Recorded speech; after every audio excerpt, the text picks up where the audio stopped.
Cuando una larga serie de abusos y usurpaciones, dirigida invariablemente al mismo objetivo, evidencian designio de someter el pueblo a un despotismo absoluto, es su derecho, es su deber, derrocar ese gobierno y proveer de nuevas salvaguardas para su futura seguridad. Thomas Jefferson. Bienvenidos a Fuera de Contexto, un podcast fuera del contexto de la rutina, de lo cotidiano, para ponernos en contexto del acontecer político del país. Poniendo todo sobre la mesa mientras conversamos con invitados de primera. Prepare sus cervezas para que hagamos política, porque si no lo hacemos, alguien lo hará por nosotros. ¡Empezamos! Bienvenidos a una emisión más de Fuera de Contexto. Para mí, José Fernando Llanover, es un gusto poder acompañarlos un jueves más. Jueves de una semana turbulenta, jueves de una semana después de un fin de semana sin precedentes, jueves después de un fin de semana que a mí me dejó particularmente muy conmocionado. Hoy, en Fuera de Contexto, que trae ustedes por República, nos acompaña Adriana Peralta. Adriana es una excelente liberal, una liberal de primera, defensora de los principios de la libertad, la propiedad y la vida que defendemos desde esta trinchera, y una muy buena amiga mía de El Salvador. Adriana, bienvenida a Fuera de Contexto. Hola Fernando, muchas gracias. La razón por la cual tengo a Adriana acá es porque, pues bueno, ambos estuvimos presentes en la plaza. Ambos estuvimos presentes en la plaza del fin de semana, después de una serie de eventos que nos llevaron a estar ahí. En ese sentido, pues fue un día bastante polémico, porque diferentes sectores opinaron respecto de la reunión en la plaza del fin de semana de forma distinta. Hubo sectores liberales y conservadores que dijeron, no, hay que estar en la plaza. Hubo sectores liberales, conservadores, republicanos, como queramos llamarles, que dijeron, pues yo no voy a estar, pero respeto a quienes van a ir y considero que es importante ir a la plaza. Y hubo gente que dijo, no, a la plaza no hay que ir porque esto es una manipulación completamente de la izquierda y únicamente la izquierda va a estar presente ahí y la izquierda va a montar sus escenarios y la izquierda va a ser aquí y allá y la izquierda va a estar violenta. Y yo no me voy a mezclar con esa chusma, porque en resumen eso es, o sea, esa es la otra postura. Uno puede no o no estar de acuerdo con cualquiera de estas tres. Ustedes pues ya saben con qué postura estamos de acuerdo, Adriana y yo, si estuvimos ahí presentes, porque no estábamos reportando. No estábamos transmitiendo para un noticiero, estábamos ahí presentes porque pues, estábamos convencidos de que teníamos que estar ahí presentes. Pero a ti, Adriana, ¿qué te llevó a estar presente el sábado en la plaza? Es una mezcla de varias cosas. Uno, quería apoyar a mis amigos guatemaltecos. Tengo casi 5 años viviendo en Guate y aunque no pierdo mucho mi acento, según dicen, me siento muy chapina. Me siento muy chapina. Me siento que, aunque no siguiese viviendo en este país, lo cual tengo planes de seguir viviendo acá, este país ya es parte de mi ADN y parte de mi vida. Entonces, cuando veo que hay una serie de decisiones políticas que van a afectar el futuro de Guatemala y de que los ciudadanos podemos hacer algo en contra de ellos, aunque sea estar parados en una plaza para expresar nuestra opinión, considero importante que todos vayamos ahí. Ya sea que se mezclen distintos tipos de pensamiento, porque no es una sociedad uniforme, y parte de las cosas positivas de una sociedad liberal es que hayan distintos tipos de pensamiento que converjan en un mismo lugar. Entonces, cuando veo todo eso, decido ir a la plaza, a estar literalmente parada a la par de todos mis amigos chapines. Adriana, yo estuve ahí. La razón por la cual estuve ahí, y lo dije muy claro desde el sábado, fue por dos cosas. Uno, para pedir el veto al presupuesto irresponsable y de vergüenza que aprobó el Congreso de la República. El presupuesto con el déficit más alto de toda la historia. Un presupuesto en el cual se compromete deuda externa para financiar gastos de funcionamiento. Es decir, estamos pagando deuda para pagarle el almuerzo a los diputados del Congreso. Y en paralelo a ese veto que, pues por lo menos yo, la razón por la cual lo estaba pidiendo era única y exclusivamente no porque no se repartió bien el dinero, no porque le asignaron más a A y le asignaron menos a B, sino por la irresponsabilidad fiscal, porque se está gastando y se continúa gastando cada vez más dinero que no se tiene. Y en paralelo, la segunda razón por la que yo estuve ahí y estuvimos ahí con el Movimiento Cívico Nacional fue pues para pedir una reforma de ley electoral y de partidos políticos, porque en la medida en la cual no podamos cambiar la forma en la que votamos por nuestros diputados y no podemos cambiar la forma en la cual votamos por las personas que se presentan como candidatos y resulta en muchas ocasiones que son los peores representantes de la sociedad los que llegan a ocupar esos cargos, y basta con voltear a ver los 160 impresentables del Congreso de la República, que realmente antes se salvaban un par, pero realmente ahorita contados con los dedos de una mano, con suerte. Incluso algunos que se hacen llamar liberales que votaron a favor del presupuesto. En ese sentido, Adriana, pues bueno, sí, hubo una parte de la protesta que se tornó violenta. Una parte de la protesta que se tornó violenta y fue la parte que estaba frente al Congreso de la República y que quemó el Congreso de la República. Ahí dos preguntas. Mi postura es que no se justifica, pero uno, ¿se justifica para ti en algún momento ese tipo de protesta violenta? Y, como segundo punto, ¿se justifica que como derivado de esa protesta violenta, el presidente de la República y pues las autoridades de gobernación hayan salido a reprimir a pues los distintos ciudadanos que estaban manifestando pacíficamente en la plaza y no en el Congreso? Ambas preguntas es no. No se justifica la destrucción de propiedad privada ni la propiedad cultural. Creo que destrucción de propiedad, aunque todo el mundo diga las grandes revoluciones han destruido la mitad de una ciudad, pues esto era en el pasado, no tenemos por qué repetirlo del pasado en este momento. Así que no, en mi opinión, no hay que destruir propiedad privada ni gubernamental, ni cultural, y mucho menos que dejemos de lado todas las cosas raras de los videos de ahí estaba la policía, vieron cómo lo destruía y no hicieron nada. Sí, sospechoso. Dejemos de lado eso que suena raro, digámosle, sospechoso. El Congreso está a 7 cuadras, si no me equivoco.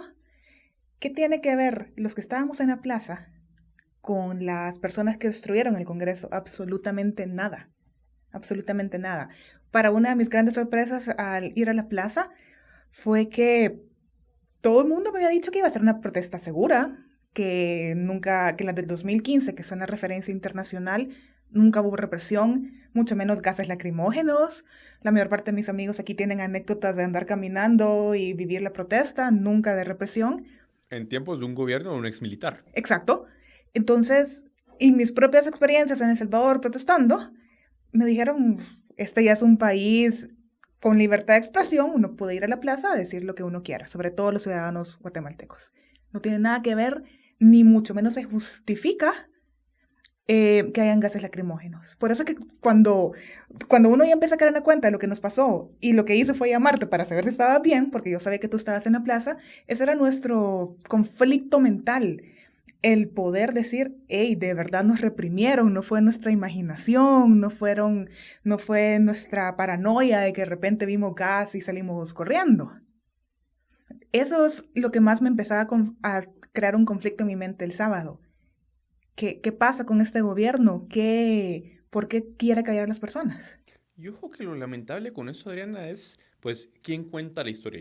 Otra de las razones, si podemos sumar una razón más por las cuales estuve en la plaza fue, pues bueno, estamos acostumbrados a que siempre sea la izquierda la que para contando el cuento a nivel nacional e internacional. La izquierda se llevó la bandera de la lucha contra la corrupción, la izquierda se llevó la bandera... En este caso, lamentablemente, se llevó la bandera de la lucha contra el presupuesto y el mensaje que prevaleció no fue el mensaje que muchos de mis amigos, conocidos, profesores y demás personas que conozco, liberales o conservadores o republicanos, compartían de que el presupuesto, porque ese era un denominador común entre estos tres sectores, de que tenía que ser vetado, no fue lo que prevaleció. Lo que prevaleció y trascendió al New York Times, trascendió a la BBC, trascendió a ABC fue, pues bueno, las personas en Guatemala están inconformes porque los 99,000 quetzales no se asignaron, 99,000 millones de quetzales no se repartieron como deberían haberse repartido. No fue una indignación con razón de que es un presupuesto completamente irresponsable que pues al final está comprometiendo el futuro de los nietos de mis sobrinos, por poner un ejemplo. Entonces, en ese sentido, esa fue la otra razón. Muchas veces, muchos liberales, precisamente en esa intención de no juntarnos con la izquierda, con los socialistas, es como, no, yo con ellos no me junto, que ellos sean los que cuenten la historia, no me importa. Y se han ido cediendo esos espacios. ¿Consideras que esa actitud es condenable, sí o no? ¿Y por qué, pues, es o no es condenable? Sí, es condenable. Es condenable desde varios puntos de vista. Lamentablemente, a la hora de las horas, quien no votó por el presupuesto fue la izquierda. Por las razones que ellos sean, que no hayan votado, que no las compartimos, estoy segura, pero fueron los que no votaron. De allí ya les da un punto de coherencia. No juntarse con quien piensa distinto es ni siquiera poner un ladrillo para crear un puente. No poner un ladrillo para crear un puente es una falta de responsabilidad, en mi opinión. Por eso es que mucha gente me dice, ¿tú tienes amigos de todo tipo de pensamiento político? Pues sí, así siempre los he tenido. No estar a la par de ellos protestando en lo que nos une es una irresponsabilidad. Adriana, en ese sentido esto me lleva al siguiente punto. A nivel internacional, como decía, lo que prevaleció no solo fue esa narrativa, sino prevaleció también la narrativa del gobierno. De que esos esos manifestantes que estaban frente al Congreso de la República, que le prendieron fuego de forma completamente condenable al Congreso de la República y que se metieron en una circunstancia muy sospechosa, porque yo realmente si fuera el ministro de Gobernación, discúlpame, pero yo hubiera mandado a poner antimotines en la entrada a la 9ª Avenida frente al Congreso y no dejo que nadie pase y se acabó, como ha pasado en otras ocasiones. Proteges lo que querés que no se dañe. Eso es simple. Exacto. Entonces fue una gran facilidad con la cual lograron abrir la puerta del Congreso, fue una gran facilidad con la cual lograron entrar y subirse a las ventanas del Congreso. Y sí es cierto, tenían unos policías, unos pobres policías de medio pelo ahí enfrente del Congreso que ni armados estaban. Entonces era simplemente como para hacer la pantomima de que estaban haciendo algo, pero realmente yo sí creo que y esto no es teoría de conspiración, yo sí creo que hubo una omisión dolosa, una omisión intencional por parte del gobierno en proteger el Congreso para después vender a nivel internacional. Miren, acá lo que hubo fue una protesta violenta de subversivos que quieren dar golpe de Estado. Y esa es la narrativa del presidente de la República, Alejandro Yamatei. Al punto que invocó la Carta Democrática de la OEA pidiéndole a Luis Almagro que interviniera en el proceso de diálogo con una izquierda radical que quería darle golpe de Estado. Y además, encima sale hace unos días pues una persona a la cual yo consideraba tenerle respeto, que es Juan Guaidó, el presidente encargado de Venezuela, defendiendo a Alejandro Yamatei.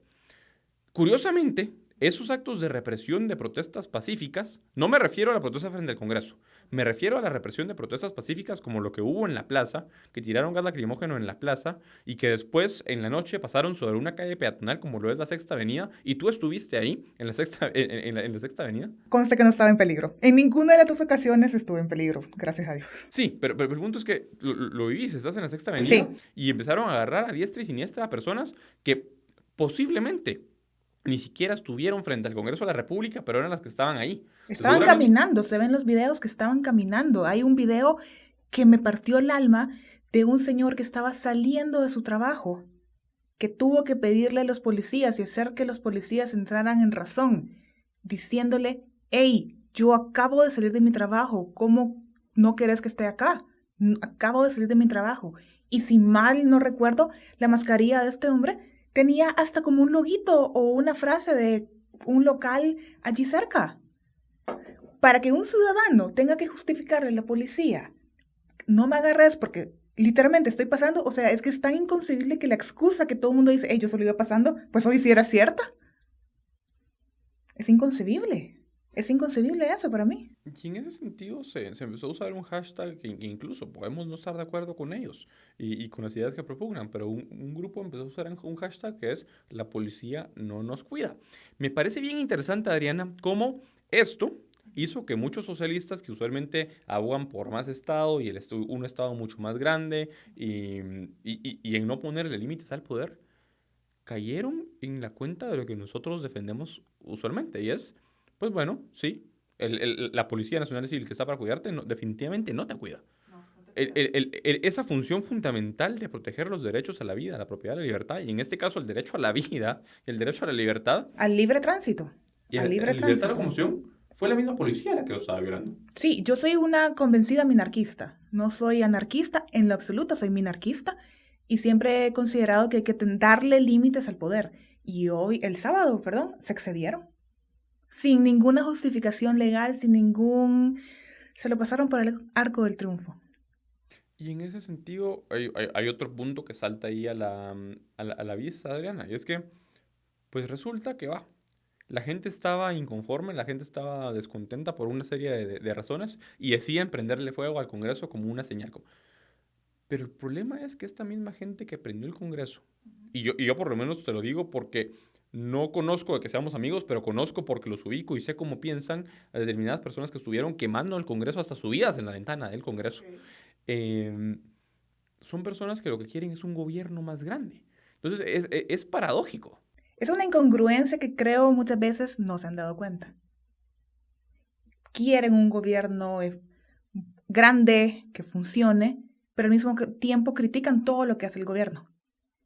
Creo que muchas veces es porque no se les ha pasado por la cabeza, hey, tal vez no hay que darle tanto dinero y poder al gobierno. Ya vimos que es totalmente ineficiente. Ya vimos que su papel no es hacer de A a la Z. ¿Qué tal si le damos un poco menos de dinero? ¿Qué tal si le damos un poco menos de poder y dejamos que sean las personas las que puedan efectuar un montón de servicios que desean del gobierno? ¿Y qué tal si quitamos poder al gobierno que ya vimos que nos reprime? Ariana, al final de cuentas, estas son reflexiones, y lo que estamos compartiendo ahorita con Adriana son reflexiones que han surgido después de esto. Yo realmente me quedé con un muy mal sabor de boca. Yo te lo digo tal cual, yo el sábado, después de la protesta y que cayeron las bombas y que pasó todo esto, quedé extremadamente conmocionado. O sea, Estaba conmocionado, se te estaba mal. O notaba. sea, yo te hablé y todo y estaba mal. O sea, yo al final decidí salir literalmente huyendo de la zona uno. No por miedo al grupo de impresentables que estaba prendiéndole fuego al Congreso. Es cierto, en la plaza también veías, había un par de personas armadas, con combates, con perros con bozal, que te daban mala espina. Pero dejando eso, y a pesar del ambiente de tensión que se sentía en la plaza, que por cierto, Luis Figueroa escribió un excelente artículo Muy bueno. respecto del ambiente en la plaza el fin de semana, pues bueno, pasa algo en paralelo a Adriana que me molesta y algo que yo le comentaba a mis amigos con los que estaba en la plaza que me causaba particular molestia. Y era que, pues al final, la protesta hubiera podido tener más eco, la protesta hubiera podido haber sido más grande, la protesta incluso hubiera podido quedar como una protesta aún más legítima si todas las personas que piensan como nosotros hubieran estado ahí, o las personas que hubieran podido estar ahí, hubieran estado ahí. Pero precisamente por la actitud de yo no me junto con ellos, yo no voy a hacerles el juego a esta izquierda manipuladora que quiere cooptar que quiere cooptar el país, que de que hay oportunistas los hay. Pero precisamente por esa actitud es que se siguen cediendo esos espacios. Y lo malo es que no solo pasa eso, no solo se les cedió el espacio, se les dio completamente el espacio a los socialistas, sino que a pesar de ello, después de esta, pues, de esta opresión, de esta represión que hubo el fin de semana contra manifestantes pacíficos, tenés a muchas personas sentadas hoy con el gobierno negociando. Negociando, hablando temas del presupuesto, hablando temas para, pues básicamente el presidente tuvo que sentarse a negociar con algunos grupos para no perder tal vez no el poder, pero la autoridad.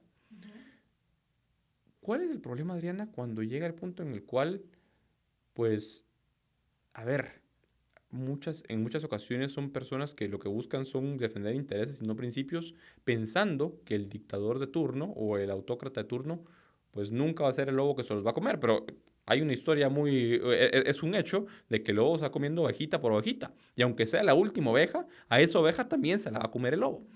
En ese sentido, Adriana, el régimen de Nayib Bukele y el régimen de Alejandro Yamatei no son muy distintos en cuanto a a ver, esa especie de populismo en el cual se han vestido, incluso durante toda la pandemia, como esos mesías que están aquí para salvar a su gente. ¿Cuál es el peligro de negociar con este tipo de autócratas? Mira, en mi opinión sí hay diferencias fundamentales entre Nayib y entre Bukele y entre Yamatei. Aquí por lo menos en Guate tenemos un poquito más de certeza de qué está pasando. Ok. En El Salvador siento que es una permanente cortina de humo. Nunca, el hospital, por ejemplo, que iban a construir, el más grande de Latinoamérica en contra de COVID, en un área parecida como si fuera el obelisco de las arterias principales de El Salvador, sigue allí sin hacer nada. Las famosas imágenes del gran hospital, cuando uno sabe y creció, porque es nuestro relativo parque de la industria y creció yendo a la feria internacional, uno entiende que ese hospital era imposible que creado. Entonces mi punto es que Nayib no se sabe en qué estamos parados. Aquí tenemos un poco más de certeza de qué está pasando. Entonces ya de por sí, eso genera una gran confusión. Nayib gobierna desde redes sociales.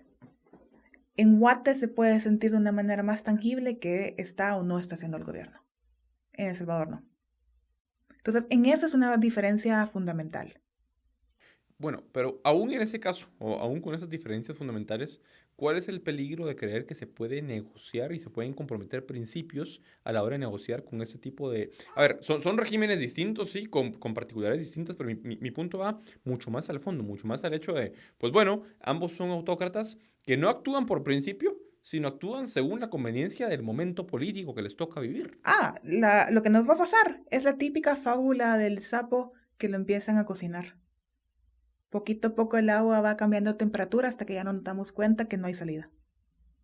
Si uno no está firme, yo creo esto por esta razón, o cuando surgen nuevos partidos políticos que tienen un discurso que parece bonito, pero no dicen qué creen o por qué lo creen, sino que es lucha anticorrupción, un estado de bienestar, aquí cabemos todos, y no dicen en qué creen. Perdón, pero ¿cómo sé que no vas a darte la vuelta? ¿Cómo sé que no sos otro lobo vestido de oveja? Si uno no dice claramente, yo creo esto, por esto, vamos al mismo camino. Y uno tiene que tener la valentía de decir, el valor es la mitad de la vida. Y parte de eso es decir, yo pienso esto, por esto, por esto. Si tú tenés otra opinión contraria, la voy a escuchar.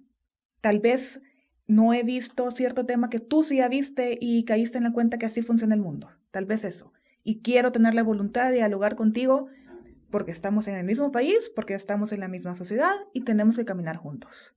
Pero tener la valentía de decir, yo pienso esto, tú piensas esto, ¿cómo caminamos? Y no cedamos nuestros principios por nuestra conveniencia, porque por ahorita en el corto plazo nos conviene con tal gobierno. Porque el corto plazo, por ceder principios a corto plazo, no nos damos cuenta y un día ya estamos cocinados.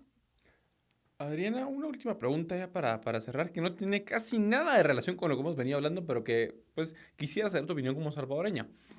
A Nayib Bukele se le acusa o se le dice ser socialista, otros dicen que no es socialista, que es populista, otros dicen que no, que definitivamente no, que es un régimen de derecha e incluso liberal. Y he escuchado a un par de personas decirme eso, lo cual me levantó banderitas rojas respecto al pensamiento de esa persona.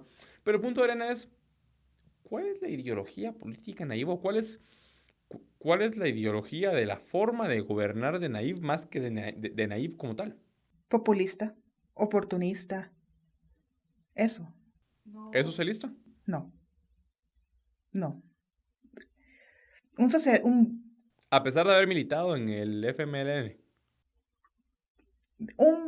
buen socialista, una persona socialista coherente con sus principios, tuviera una agenda clara de crear una economía socialista, por ejemplo. Él no tiene una agenda clara de transformar la economía de El Salvador hacia ese ámbito de pensamiento. No ha hecho ni una reforma, no dio un discurso de gobierno, una agenda de gobierno de esa manera. Él no actúa bajo ningún principio socialista. No puede ser un socialista.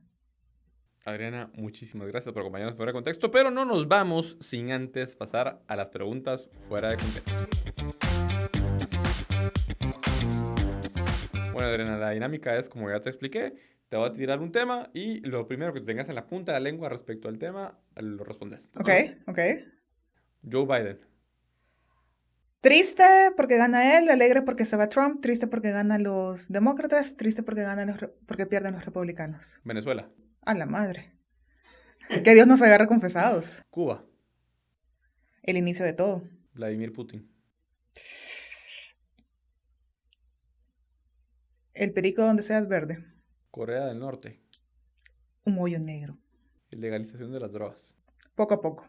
Adriana, muchas gracias por acompañarnos en Fuera de Contexto. Ya sabes. Nos vemos la próxima semana en el mismo lugar.